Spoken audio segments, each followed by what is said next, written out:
혹시 이런 말 들어보신 적 있나요? 결혼하기 전에는 눈을 크게 뜨고 결혼한 후에는 눈을 반쯤 감고 살아라 라는 말이요. 돌이켜보면 이 명언을 결혼하기 전에 알았으면 어땠을까 싶은 생각이 요즘 따라 많이 드는 것 같아요. 결혼 후 말도 안 되는 일을 겪고 이혼을 하게 되면서 왜 결혼 전에는 더 세심히 살피지 못했을까? 왜 나는 바보처럼 속아야 했을까? 후회하고 또 후회했거든요. 저는 30살이라는 많지도 적지도 않은 딱 알맞은 나이에 결혼을 했었어요. 남편을 만나기 전까지만 하더라도 결혼하기엔 적절하지 않은 건강상의 문제를 갖고 있어 딱히 결혼해야 하겠다는 마음을 품어본 적 없었는데 남편이 오랜 시간 설득해줘서 결혼을 했었죠. 실은 제가 만성신 부전증을 앓고 있거든요. 어릴 때 신장 이식을 받기도 했고 지금도 완전히 건강한 몸 상태라고 말할 수는 없는 상태예요. 때문에 아이를 가질 수 없는 몸이고 그렇다 보니 결혼은 애진작에 포기하고 살고 있었죠. 임신을 할 수 없는 여자가 결혼을 꿈꾼다는 게 말이 되지 않는 일이잖아요. 물론 그런 부분을 이해해 줄 수 있는 사람을 만날 수 있다면 좋겠지만 그럴 수 없을 가능성이 훨씬 크다고 생각했기 때문에 애초에 저는 결혼에 대해 큰 미련이 없었어요. 근데 제게 첫눈에 반했던 남편이 그 누구보다 적극적이게 다가와 자신의 마음을 표현해 준 덕에 결혼을 하게 됐었죠. 남편은 아이를 가질 수 없는 제 상황도 모두 다 이해해 줬어요. 본인이 사랑하는 건 저라면서 애는 가지지 않아도 얼마든지 행복할 수 있다고 하더라고요. 그리고 그런 남편의 말에 시부모님도 큰 반대를 안 하셨었어요. 보통의 시부모님이라면 아이를 가질 수 없는 여자라는 말을 들으면 결혼을 반대할 법도 한데 아들이 좋아하는 여자라면 반대 안 하겠다며 평생 딩크로 살아야 한다는 제 말에도 좋다고 허락하시더라고요. 그래서 저나 저희 부모님은 남편과 시댁에 감사하는 마음이 참 컸어요. 제 건강상의 문제를 모두 이해해주는 시댁이 고마웠고 아무 망설임 없이 저와 결혼하겠다고 한 남편에게 고마웠죠. 그렇게 결혼을 했는데 결혼한 지 1년도 안 돼서 남편과 시댁에게 이상한 부분이 있다는 걸 발견하게 됐어요.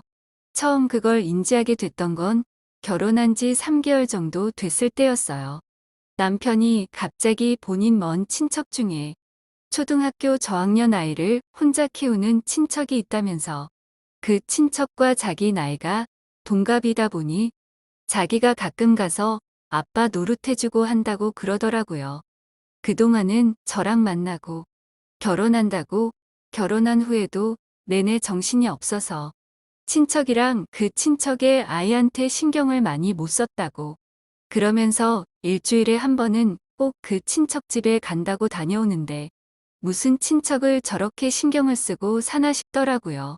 저한테는 그렇게까지 가까운 친척이 없다 보니 남편의 행동이 더 이해가 안 갔던 것 같아요. 여자 혼자 애를 키운다는 사정이 딱하긴 하지만 그래도 매주 그렇게 꼭 얼굴 보고 와야 하나. 뭐든 남편이 다 해줘야 하는 건가? 의아한 마음이 들었죠. 남편은 그 조카 아이의 생일부터 어린이날이랑 크리스마스나 체육대회 같은 날까지 전부 다 챙겼었거든요. 다른 친척들과는 그렇게 가깝게 지내는 것 같지도 않고 심지어 매주 가는 그 친척과도 대면대면한 사이인 것 같은데 유독 그 조카에게 애틋하게 굴기에 조금 이상하게 느껴졌었어요. 둘이 같이 있다가도 애가 태권도 학원에서 빨간띠 땄다는 소식을 듣고는 축하해줘야 한다며 밥 사주러 갔다 온다고 나가버리고 학교 화상 수업에 필요하다며 맘대로 아이패드도 사서 주고 친형 제사이에서 난 조카라고 해도 그렇게까지 살뜰히 챙길 것 같지는 않은데 정말 무슨 자기 자식처럼 세심하게 챙기더라고요. 그래서 처음엔 먼 친척이라고 해도 동갑이라고 했으니 둘이 남매처럼 가까운 사이인가 보다 했어요. 막상 둘은 서로 대면대면에 하긴 했지만 그래도 그렇게나 친한 사이구나 생각하려고 했죠.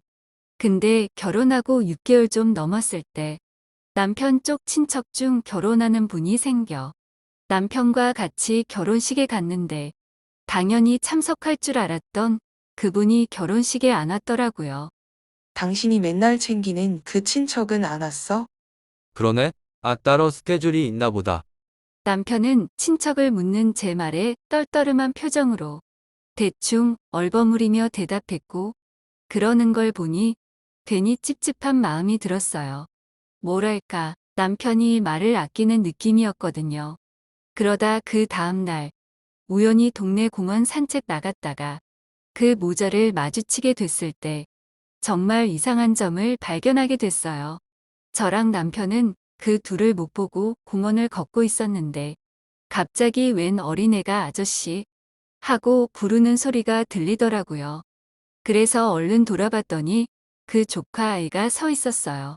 저희 남편을 보고 반갑게 아저씨하고 부르는데 조카라면서 삼촌이라고 부르지 않고 왜 아저씨라고 부르는 건지 의아하다는 생각이 들더라고요.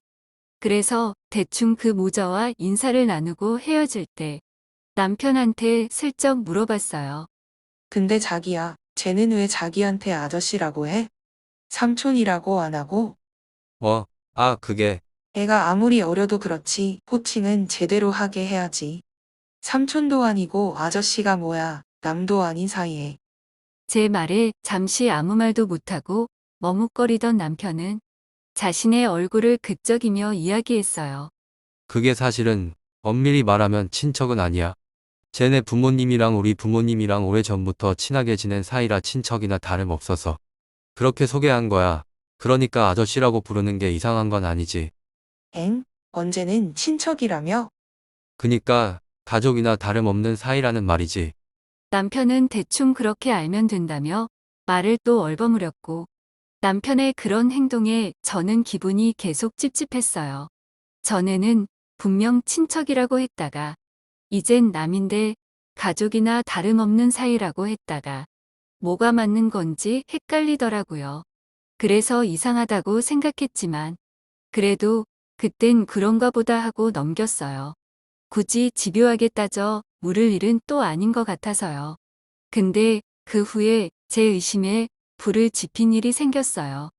제가 우연히 그분의 SNS에 우연히 들어가게 됐거든요. 남편이랑 같이 갔던 식당 사진 올리다가 우연히 태그 타고 들어가게 됐는데 거기에 그 친척이라던 여자의 얼굴이 찍힌 사진이랑 그 여자가 남긴 게시물이 뜨더라고요. 그래서 이렇게도 사람이 찾아지는구나 생각하면서 해당 계정에 올라와 있는 사진들을 별 생각 없이 훑어보고 있는데 그중 아이랑 남편이 꽃갈 모자를 쓰고 신난 표정으로 웃으며 파티를 하고 있는 듯한 모습의 사진이 보였어요. 그래서 그거 보고 이런 파티도 했던 건가 하면서 그 사진을 클릭했는데 그 옆에 달려있는 댓글이 눈에 들어왔어요. 누가 아직도 둘이 만나나 보네 라는 내용으로 댓글을 달아놨더라고요. 그 댓글이 왜 그렇게 신경에 거슬렸는지 모르겠어요. 그동안 저도 모르게 찝찝한 마음들이 쌓여있던 건지 그 댓글을 보니까 둘 사이에 뭔가 있는 건가 싶은 의심이 저도 모르게 자꾸만 피어오르더라고요.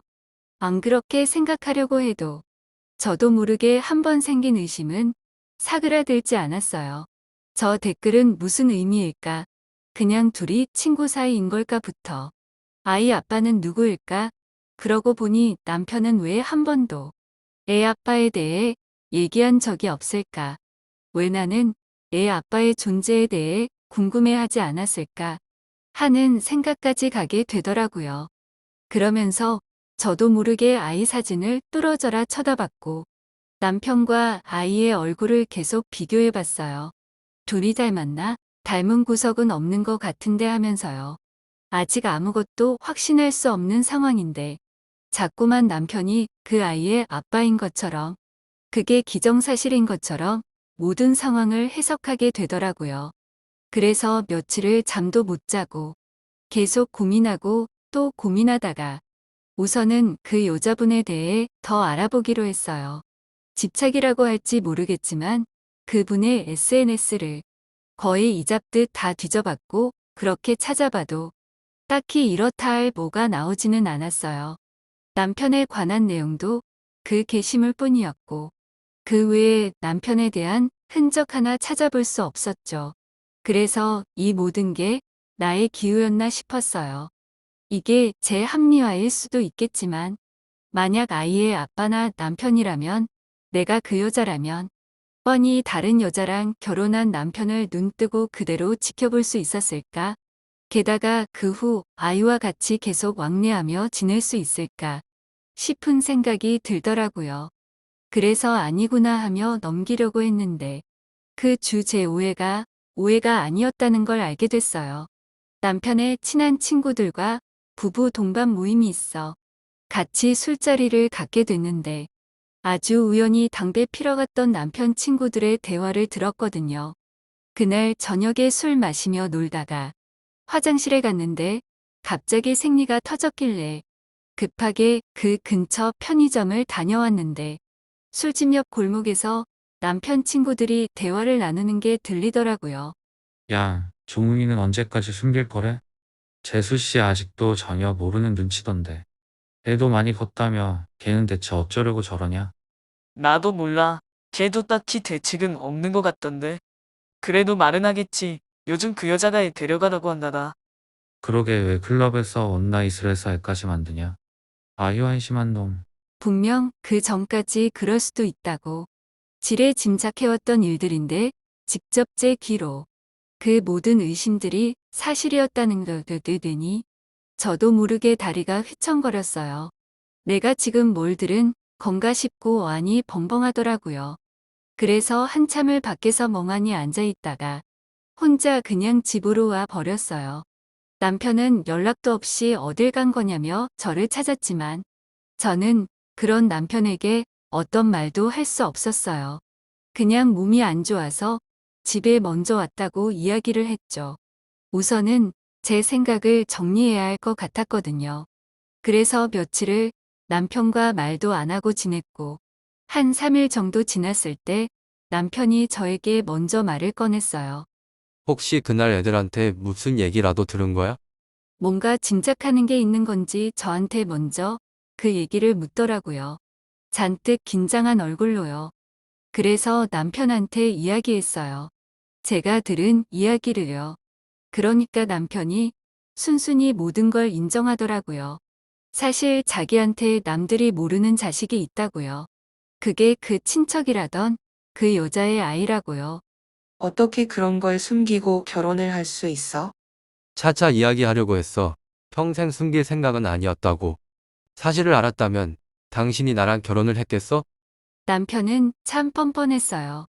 제가 모든 사실을 알게 됐다고 생각하니 더는 숨기지 않겠다며 아예 그 아이를 집에 데려와 같이 키우자고 하더라고요. 당신은 그게 말이 된다고 생각해? 날 기만한 것도 모자라서 뭐. 그 애를 키우자고? 물론 지금은 당신도 받아들이기 힘들겠지. 근데 사실 애는 아무 잘못 없는 거 아니야? 걔도 불쌍한 애야. 어차피 입양해서 남의 애도 키우는 세상인데 뭐가 문제야. 남편은 어차피 반은 자기 자식이라며 제가 애도 못 가지는 마당에 자식처럼 생각하고 키우면 되는 거 아니냐고 이야기했어요. 그 여자와 자기 사이에 애가 있긴 하지만 애초에 그 여자랑 아무 사이도 아니었던지라 지금처럼 지내면 된다고 여기에 애만 생기는 거라고 이야기를 했죠. 안 그래도 매달 저 모르게 시부모님이 그 여자에게 따로 생활비를 보내주고 있다고. 근데 애를 데려오면 더 이상 안 그래도 되니까 돈도 아낄 수 있겠다고 하더라고요. 이야기를 듣는 내내 어이가 없어서 웃음이 났어요. 이미 다 들킨 마당에 정신까지 나가버린 건지 뭐가 문제냐는 식으로 아예 뻔뻔하게 나오는데 그 태도가 너무 황당하고 어이가 없더라고요. 애초에 있는 거 숨기고 결혼한 거 자체가 문제이고 잘못인 건데 남편은 자신의 잘못을 모르는 듯 했어요. 어차피 저에게도 신체적 문제가 있지 않냐고. 자기 아니었으면 결혼 못했을 거 아니냐고. 서로 하자 있는 인생 구해준 건데 뭐가 문제냐는 식으로 이야기를 하더라고요. 당신 이거 사기 결혼이야. 그래놓고 뭐 이렇게 당당해? 이게 무슨 사기야? 그거 좀 숨긴 게 사기가 될 수 있어? 그런 걸 사기라고 하는 거야. 당신 바보야? 아니 그래도 결국 당신도 좋고 나도 좋을 수 있는 거 아니야? 조금만 생각을 바꿔봐. 물론 내가 당신 속인 건 잘못한 거지만 앞으로 내가 더 잘하면 되잖아. 우리 둘이 애 잘 키우면 되고. 남편과 이야기를 나눌수록 저는 마음이 혼란스러워졌어요. 원래 이렇게 말이 안 통하는 사람인 건지, 저한테도 하자가 있으니 이 정도는 이해해 줄 줄 알았다며 아주 당연하듯이 이야기를 하는데 무슨 벽이랑 얘기하는 기분이 들더라고요. 그래서 며칠의 대화 끝에 더 이상의 대화도 소용없겠다 싶어 저는 결국 남편과 헤어지기로 했어요. 제 입장에선 명백한 사기 결혼이었고 변호사와 상담한 후 혼인 취소 소송이랑 손해배상 청구를 진행하기로 했죠. 그러니까 시댁이랑 남편 쪽에서 바로 난리가 나더라고요. 애초에 결혼은 꿈도 못 꿀 여자를 아무 반대 없이 결혼하게 해주고 잘 살게 해줬더니 그 은혜는 모르고 감히 소송을 하려 한다고요. 네가 우리 아들 아니었으면 언감생신 결혼을 꿈이나 꿨겠니? 세상에 흠없는 사람 없다고 생각해서 우리 쪽에서도 큰 반대 없이 너를 식구로 받아들였던 건데 너는 어떻게 그 고마움을 모르고 우리 아들 흠만 문제 삼니? 어머니 이게 어떻게 그냥 흠이에요. 자식 있는 걸 숨긴 건 사기예요. 죄라고요? 우리 때는 내 자식이 있어도 남편이 바깥에서 애를 낳아 데리고 들어오면 아무 소리 안 하고 그냥 살고 그랬다. 근데 너는 자식이 있는 것도 아닌데 뭐가 그렇게 문제야? 그럼 애초에 애 있다는 건 왜 숨긴 건데요? 어머니도 문제라고 생각했으니까 숨긴 거 아니에요. 소식을 듣고 달려온 시어머니는 남편과 마찬가지로 뻔뻔하게 나왔고 저는 그런 시어머니를 보고 많이 실망했어요. 평소 저에게 잘 대해주셔서 그저 좋은 분들이라고 생각했는데 사실은 따로 속셈을 갖고 잘해준 거였더라고요. 그래서 남편에게 소송 걸기로 하고 짐 챙겨 집을 나왔고 친정 부모님께 모든 사실을 말씀드렸어요. 혹시나 부모님도 남편이나 시부모님처럼 저보고 이해하고 살라고 하는 건 아닌지 걱정했는데 다행히 전혀 그러지 않으셨어요. 세상에 어떻게 그런 사기꾼 집안이 있냐면서 당장 이혼을 하던 혼인 취하 소송을 하던 뭐든 해서 그 인간들에게 벌을 주자고 하시더라고요. 그래서 그날 이후로 소송을 준비하게 됐고 소송은 제 생각보다 훨씬 더 길어졌어요. 애초에 변호사가 예상했던 기간보다 몇 달 더 걸리더라고요. 그래도 긴 시간 소송 끝에 결국은 법원이 제 손을 들어줬어요. 요청했던 혼인 취하도 받아들여지고 제가 낸 손해배상 청구도 다 받아주더라고요. 덕분에 법적으로는 아무 문제 없는 이혼녀 아닌 이혼녀가 됐고 이 과정을 겪으면서 세상에 정말 이유 없는 친절은 없다는 걸 뼈저리게 깨달았어요. 아무 이유 없이 내게 잘해주는 사람은 없구나. 만약 그런 사람이 내 곁에 혹은 내 주변에 있다면 그건 분명 내가 모르는 이유가 있는 거구나 생각하게 됐죠. 그렇게 생각하고 나니 앞으론 누구에게도 함부로 마음 열고 잘해주면 안 되겠다는 생각이 들었어요. 본의 아니게 전 남편 덕분에 인생을 한 번 더 배운 거죠. 때문에 지금은 남편과 헤어지고 친정 부모님 집에서 부모님과 함께 지내고 있어요. 원래는 따로 집 얻어서 나가 살려고 했는데 남편과의 일로 마음이 너무 힘들어서 부모님과 함께 지내는 게 좋을 것 같더라고요. 돌이켜보면 어떻게 이런 일이 있을 수 있나 싶고 모든 게 참 황당하고 어이없고 기가 차지만 그래도 늦게라도 사실을 알게 돼 다행이라고 생각해요. 부디 사연 들으시는 분들은 저처럼 황당한 일 없이 모든 일이 무탈하고 평온하셨으면 좋겠어요. 그럼 사연 들어주셔서 감사합니다.